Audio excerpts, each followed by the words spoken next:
नमस्कार, मी आज नालासोपारा सोपार नगरीमध्ये आहे. आपण काल एक व्हिडिओ पाहिला असेल की सोपार नगरी येथे जे स्तूपाचं विषय आपण एक व्हिडिओ टाकला होता.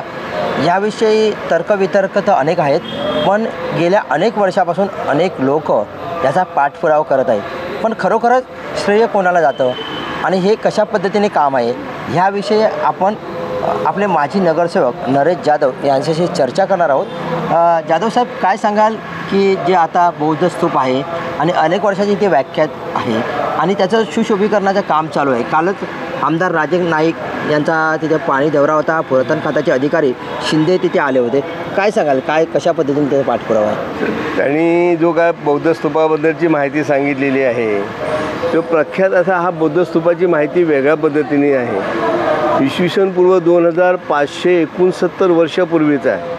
लक्षात घ्या की तथागत भगवान गौतम बुद्धांच्या काळामध्ये ज्यावेळेला तथागत भगवान बुद्धांचा जो पटशिष्य होता पूर्णा नावाचा, तो नालासोपाऱ्याचा स्थानिक भूमिपुत्र होता. त्याच्यानं दारुचिया हे सुद्धा नालासोपाऱ्याचेच अरहंत असे झालेले भिक्खू होते. तर हे दोन भिक्खू, ह्या दोन भिक्खूंच्या माध्यमातून नालासोपारा हा प्रसिद्ध म्हणजे त्यावेळेचं शूरपारक नगर जे आहे ते नगर आहे. बुद्धस्तूप जो बांधण्यात आलेला आहे तो तथागत भगवान गौतम बुद्ध पट्टशिष्य असणारे किंवा भगवान बुद्धांच्या शिष्य असणारे पूर्णा यांचा बंधू हा व्यापारी बंधूजन होते.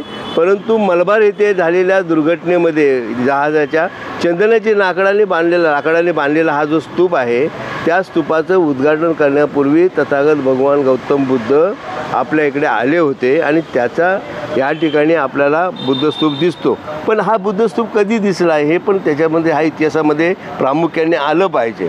त्याचं कारण असं आहे की ब्रिटिश आमदानीमध्ये ब्रिटिशांचे जे गव्हर्नर होते, दोन्ही गव्हर्नर, एक चार्लेस प्रिन्सेस नावाचे आणि दुसरे अलेक्झांडर कॅनिनन्स, हे लोक ज्यावेळेला भारतामध्ये आले आणि भारतामध्ये त्यांनी काही ठिकाणी आपला कार्यभाग करत असताना त्यांनी उत्खनन केलं. उत्खननामध्ये त्यांना भारत हा संपूर्ण बौद्धमय दिसला. परंतु जे शिलालेख दिसले ते पाली भाषेमध्ये होते. त्या दोघांनाही पाली भाषेचा अभ्यास करून एक चांगला प्रख्यात असा अभ्यास त्यांनी केला आणि त्या माध्यमातून असं कुठेतरी लिहून ठेवलं की भगवान बुद्धांच्या नंतर 200 वर्षानंतर जन्माला आलेले सम्राट अशोक यांनी 84,000 स्तूपाची निर्मिती केली.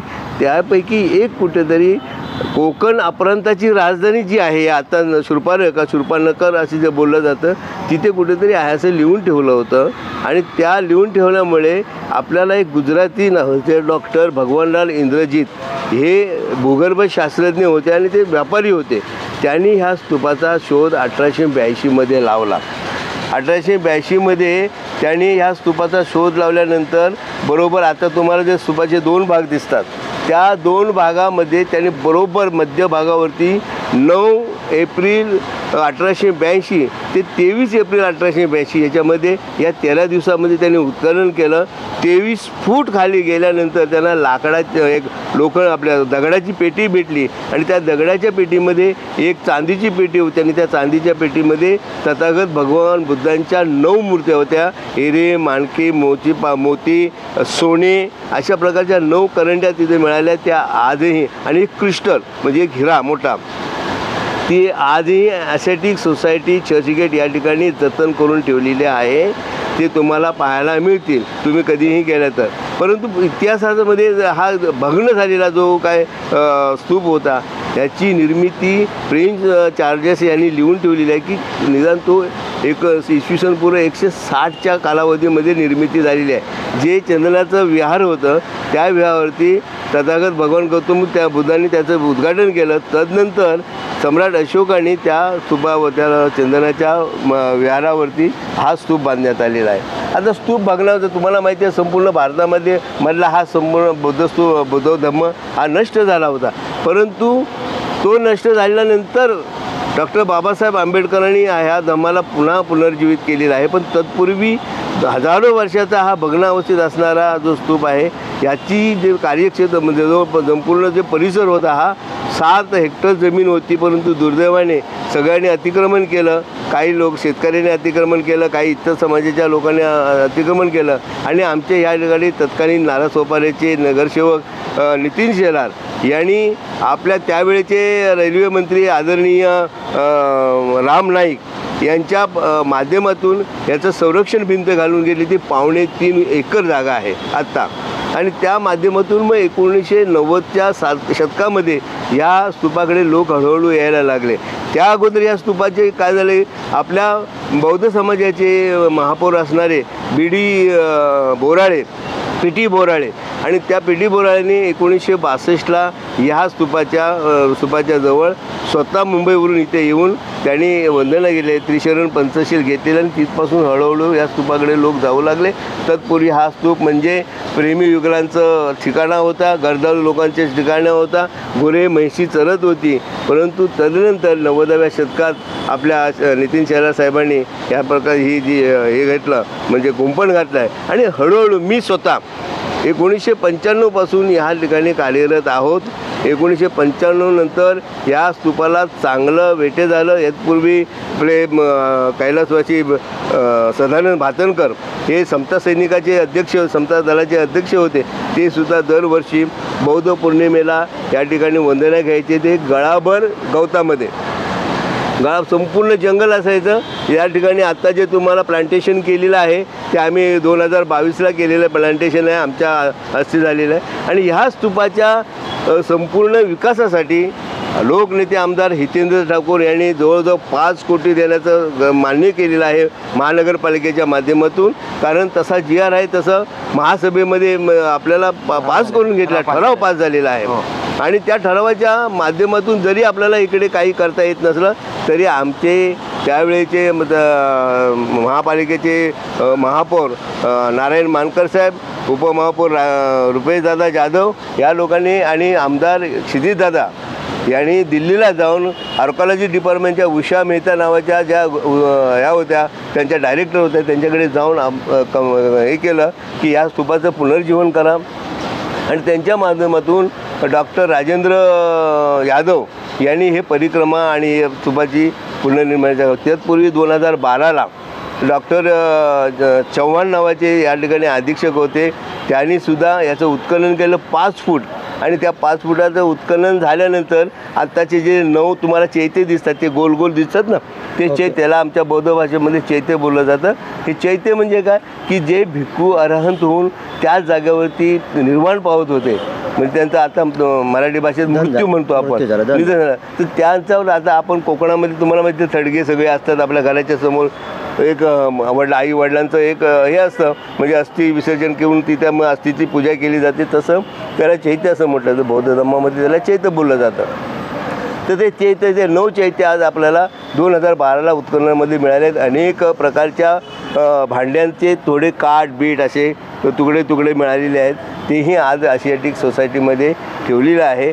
लोकनेते आमदार हितेंद्र ठाकूरांनी आम्हाला ह्या माध्यमातून आम्हाला जे काय साध्य करायला लावलेलं आहे, परंतु दुर्दैवाने पुरातत्वामध्ये आम्ही काही करू शकत नाही.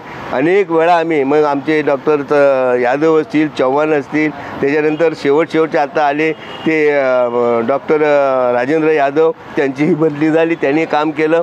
आत्ता नवीन आलेले जे आंबेकर साहेब आहेत, या आंबेकर साहेबांनी आम्हाला प्रॉमिस केलेलं आहे की मी 100% माझं इथून ज्यावेळेला ट्रान्सफर होईल त्याला होईल, परंतु या वर्षभरामध्ये मी त्या स्तूपाचा डागडुजी करण्यासाठी प्रयत्न करेन. तुम्ही मला सहकार्य करा.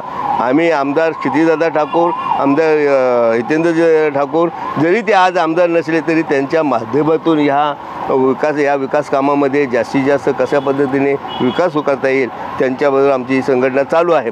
आता आम्ही 2016ला डॉक्टर बाबासाहेब आंबेडकर जयंती महोत्सव जो झाला 125वा, त्याला डॉक्टर बाबासाहेब आंबेडकर रोपे जयंती महोत्सव सेवा समिती वसी या माध्यमातून आपले महापौर रुपेशदादा, मी स्वतः महासचिव आहे, हरेश आमच्या सहसचिव आहे, भातनकर उपाध्यक्ष आहे आणि काकडे आपले किशोर काकडे हे आमचे कार्याध्यक्ष आहेत. त्यांच्या माध्यमातून सातत्याने आम्ही पुरातत्वाच्या डायरेक्टरांच्या बरोबर बोलून परवाचीच मला वाटतं मागच्या महिन्यामध्ये आम्ही गेलो आहे आणि त्या माध्यमातून आम्ही त्यांची भेट घेतली. त्या भेटीमध्ये आम्हाला त्यांनी असं सांगितलेलं आहे की वसई तालुक्यामध्ये एक पर्यटनाला चालना देण्यासाठी हा स्तूप हा जागतिक कीर्तीचा स्तूप आहे सर. ज्या आज 54 कंट्रीमध्ये जो बौद्ध धम्म पसरलेला आहे त्याचं मूळ आहे ते नालासोपारा ह्या सुपारक नगरामध्ये आहे. परंतु दुर्दैवाने दुर्दैवाने त्या समस्येवरती कोणी तोडगा काढला नाही, कुठल्या राजकीय लोकांनी कधी पाहिलं नाही. परंतु कर्तृत्व करत असताना ह्या वसईचा संपूर्ण विकास सार्वजनिक विकास करत असताना ह्या काही पुरातन वस्तू आहेत. म्हणजे गिरीजचा चर्च आहे, नालासोपाऱ्याचा बुद्ध स्तूप आहेत, आणखी मशिदी आहे, वसईचा किल्ला आहे. यांच्या ही जी आहेत ही प्रेक्षणीय स्थळं आणि हेरिटेज आहेत. ही हेरिटेज स्थळं आहेत, त्यांचा पुनर्विकास व्हावा या दृष्टिकोनातून लोकनेते आमदार हितेंद्र ठाकूरने आम्हाला मदत केलेली आहे, करत आहेत.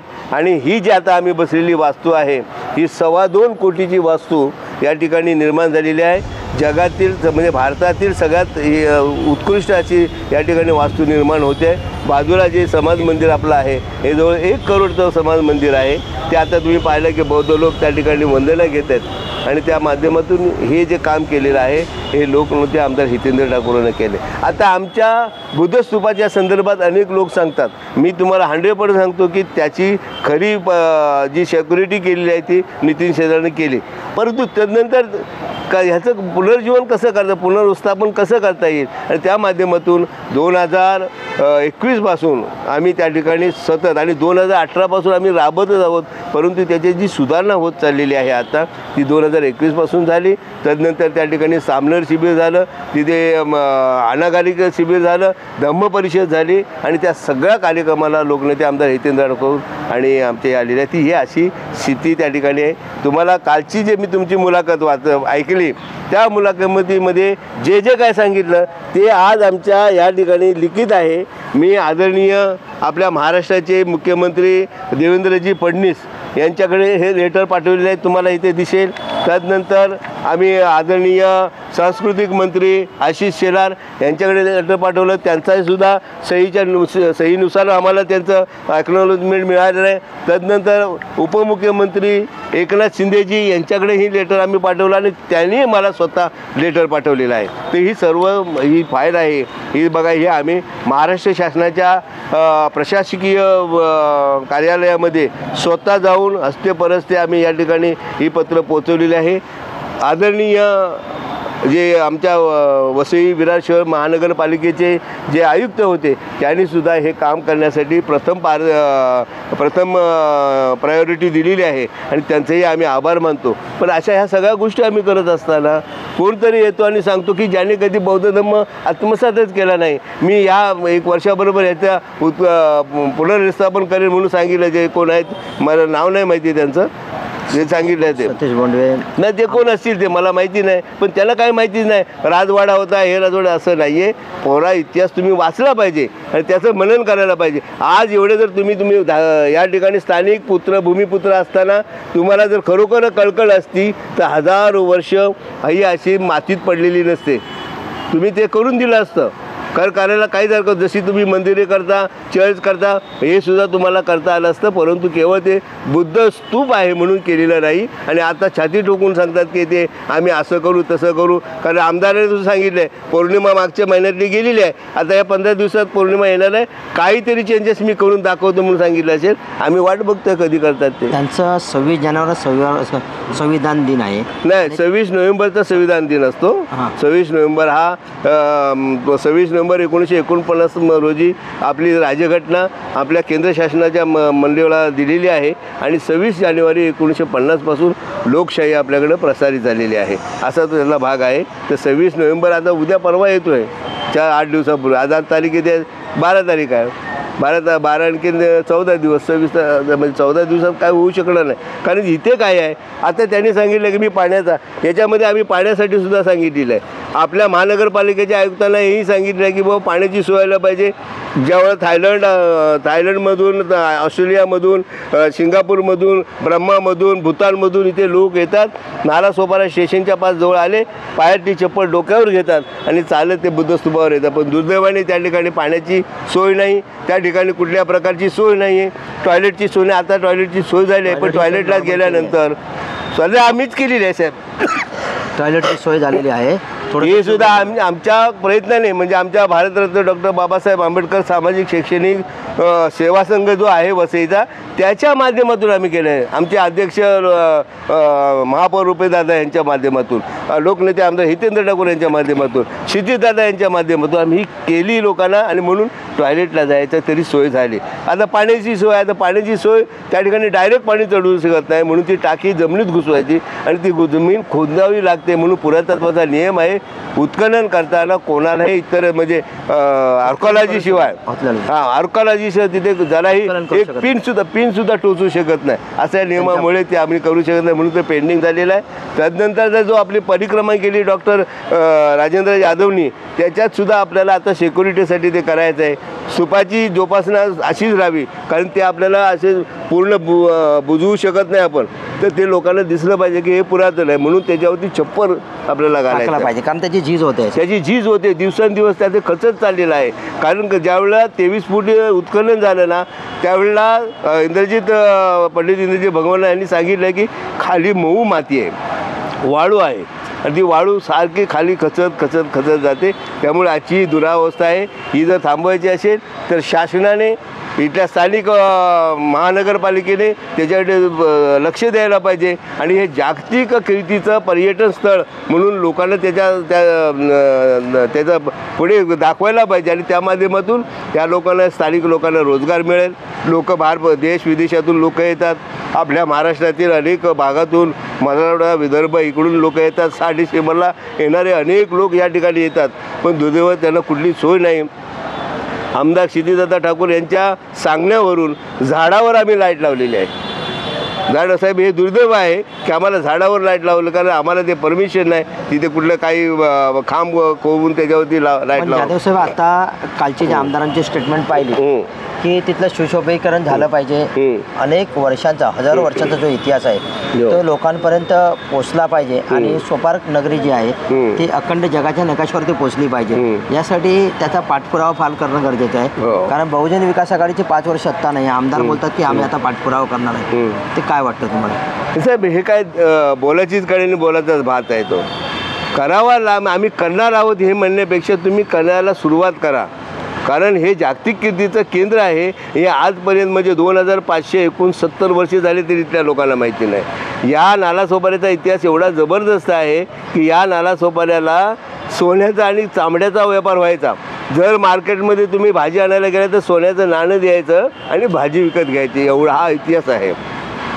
आता ह्या गोष्टीची येणारी महानगरपालिका आहे आणि बऱ्याचशा काही गोष्टी पेंडिंग आहेत.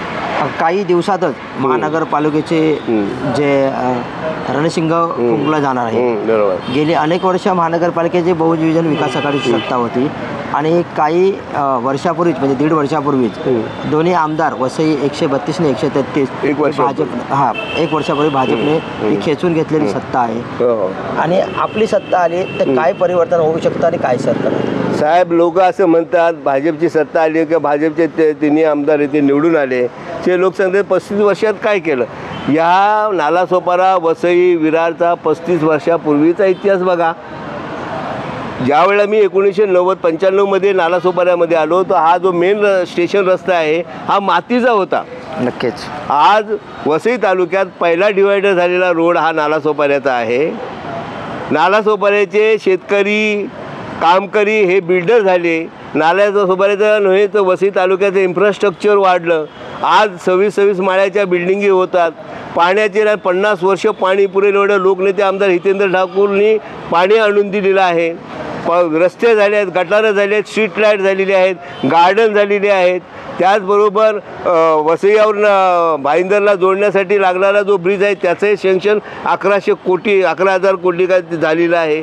आणखीन तुम्हाला काय पाहिजे? 35 वर्षामध्ये जो गाव म्हणून होता तो 35 वर्षानंतर तिसरी मुंबई म्हणून हाक मारतोय. एवढं दिवस रात्र रक्ताचं पाणी करून त्या आमदाराने लोकनेते आमदार हितेंद्र ठाकूरने काम केलं तरी तुमच्यासारखे डोळे बंद करून तुम्ही काय होता हे तुम्ही विचार करा. आज तुम्ही काय आहेत ते तुम्ही विचार करा आणि तुमच्यामध्ये काय चेंजेस झाला तोच लोकनेते आमदार हितेंद्र ठाकूरने केलेला आहे. नक्कीच आज ह्या विषयावरती जास्त बोलणार नाही, कारण विषय होता जो कालच्या मुलाखतीवरती आणि खरोखरच ज्या लोकांनी पाठपुरावा केला आहे. प्रत्येकाचा हेतू एकच आहे की जी नालासोपारा सोपारक नगरी आहे ते अखंड वर्ल्डमध्ये त्याचं नाव पोचलं पाहिजे आणि खरोखरच इथून जी झालेली जी गोष्ट आहे ती लोकांपर्यंत पोचली पाहिजे. आपल्याबरोबर आज नरेश जाधव साहेब होते, जे माजी नगरसेवक आहेत आणि पाठपुरावा केलेला आहे. ह्या कामाची पाठपुरावा त्यांनी आता असं आश्वासन दिलं की खरोखरच की ज्यावेळी नगरपरिषद होते आणि त्यावेळी जे नगरसेवक होते नितीन शेलार यांनी खरोखरच त्याची सुरुवात केली होती पाठपुरावा करण्यासाठी. त्यावेळी ते कुंपणाची व्यवस्था झाली होती, पण पुरातन खात्याच्या विभागाप्रमाणे जे सांस्कृतिक डिपार्टमेंट आहे जे दिल्लीवरून त्याचा कारभार चालतो आणि त्यांच्या परवानगीशिवाय कुठच्याही गोष्टी आपण इथे डागडुजी करू शकत नाही. पण बरेच अडथळे येताना आजची स्टेप अशी आहे की पाठपुराव्यानेच आज त्या छोट्या छोट्या कामांमध्ये सुधारणा होत आहेत आणि हे आम्ही ह्या अगोदर केलेलं आहे. काही लोकांनी त्याचा श्रेय घेण्याचा प्रयत्न केला असेल तरी त्या पद्धतीचं नाही. खरा इतिहास हा वेगळा आहे आणि काही कालांतराने काही दिवसानंतर तो इतिहास समजेल आणि आम्ही त्याचे पाठपुरावे केलेले आजची जी फाईल आज आपल्यासमोर दाखवलेली आहे ही वस्तुस्थिती आहे. परंतु उद्देश एकच आहे, हेतू एकच आहे की ती वास्तूचा जे काही आहे डागडुजी आहे त्याचं संवर्धन पुरातन खात्याने केलं पाहिजे. ही वस्तुस्थिती आहे आणि लोकांपर्यंत हा इतिहास पोचवणं फार गरजेचं आहे आणि तरच सोपारकर नगरी ही परत नावारूपाला येईल. पर्यटक येतील, ह्यातल्या लोकांना इथल्या चालना मिळेल. जो गाव होता तो शहरामध्ये विकास कशा पद्धतीने झाले, लोक कितीही बोमटून देत की लोकनेते हितेंद्र ठाकूरने 35 वर्षात काय केलं, पण येणारा काळ हितेंद्र ठाकूर साहेबांनी काय केलं किंवा क्षितिजदादांनी काय केलं हे सांगणार आहेत. काय साहेब काय सांगाल?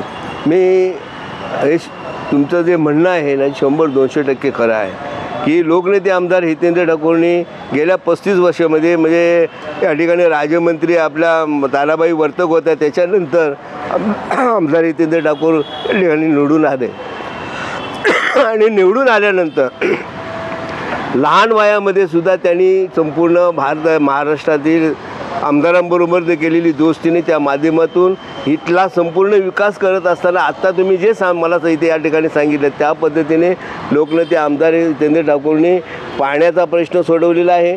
रस्ते रोड कटणारे ती नेहमी करणं, कारण शहर असेल त्याला ते करावंच लागतं. पूरक सुविधा आहेत त्या द्यावंच, नागरिक सुविधा द्याव्याच लागतात. परंतु त्याचबरोबर इथलं इन्फ्रास्ट्रक्चर कसं सुधरेल, इथे लोक कसे येतील. आज मला सांगा वसई तालुक्यामध्ये इंडस्ट्री आहे, किती लोक वसई तालुक्याचे इंडस्ट्रीमध्ये काम करतात, हे कोणाचं श्रेय आहे? यापूर्वी का इंडस्ट्री नाही केली? इथे आमदार होते, खासदार होते की नाही, मंत्री होते, परंतु तेही झाले अनेक पक्षाचे होते. अनेक पक्षाचे आज सुद्धा तुम्ही बघा की खासदार होते, त्या खासदारांच्या मुलांना शाळा नाही, पण लोकनेते आमदार हितेंद्रजी ठाकूरने आपल्या विवाह कॉलेजच्या माध्यमातून आज जवळजवळ 400-450 कोर्सेस या ठिकाणी चालू केले आहेत आणि सगळ्यात जास्त विद्यार्थी असणारं एकमेव विवाह कॉलेज त्यांनी निर्माण केलं.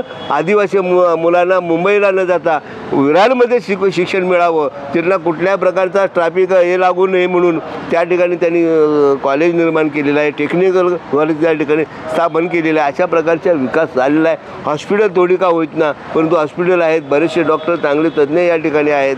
हे असं आपल्याला सुद्धा म्हणतो एकदम आपण झाडावर चढणार नाही ना, बुंद्यापासून सुरुवात करतो. शेवटचा एक प्रश्न बोला. अनेक वर्षामध्ये आमदार हितेंद्र ठाकूर साहेबांनी, लोकनेते साहेबांनी 3 आमदार इथे निवडून दिले, कधीही मंत्रिपदासाठी कधीही लालच दाखवले नाही. पण ह्या मागचं गमक काय असेल?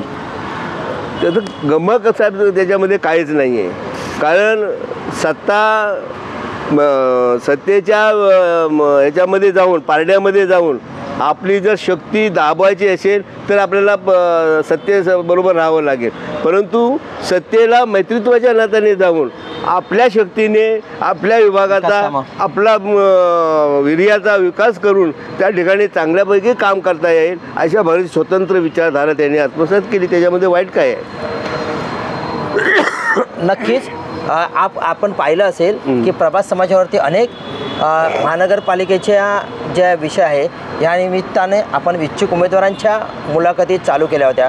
पण परिस्थिती आहे की कालच आपल्याकडे आरक्षण डिक्लेअर झालेलं आहे. म्हणून ह्यापुढे आतापर्यंत आपण ज्या घेतलेल्या इलेक्शनच्या मुलाखती आहेत आणि आता खरोखरच जे उमेदवार असतील प्रत्यक्ष त्यांच्या मुलाखती रेग्युलर आपल्याकडे प्रभास समाजावरती दाखवण्यात येते. असे 50-60 इच्छुक उमेदवार आणि ज्यांना खरोखरच तिकीट मिळेल असे उमेदवारांचे आज सकाळपासून मला फोन यायला चालू झालेले आहेत. साहेब, तुम्ही जो केलेला उपक्रम आहे तो आमच्यापर्यंत पोचवायचा आहे. पण वस्तुस्थिती नालासोपारा वसई विरारांमध्ये खरोखरच जे UP बिहार होत तर नाही ना, आणि स्थानिक लोकांना त्यांची जागा दाखवण्याचा UP बिहार प्रयत्न करणार नाहीत का? म्हणजे परप्रांतीय आपल्यावरती आक्रमण तर करत नाही ना?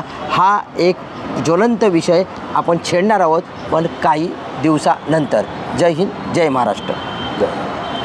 पुढील व्हिडिओ पाहण्यासाठी प्रभात समाचार YouTube चॅनलला सबस्क्राईब करा.